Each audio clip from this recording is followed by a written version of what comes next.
Understanding frozen lakes, a guide to English phrases. Hello everyone. Today we're going to dive into the meaning and usage of the phrase, frozen lakes. Whether you're a new English learner or just looking to expand your vocabulary, this video will shed some light on how this phrase can be used in everyday English.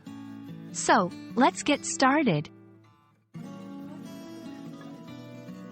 When we talk about frozen lakes, we're referring to a body of water that has turned to ice due to extremely cold temperatures.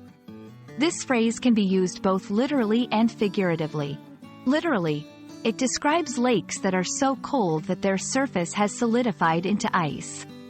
Figuratively, it might describe something that is immobile or stagnant. Let's look at how frozen lakes can be used in a literal sense. For example, during the winter, the frozen lakes become popular for ice skating. The frozen lake glistened under the moonlight, a perfect scene for photographers. Now, for the figurative sense. It's less common but still a creative way to use the phrase.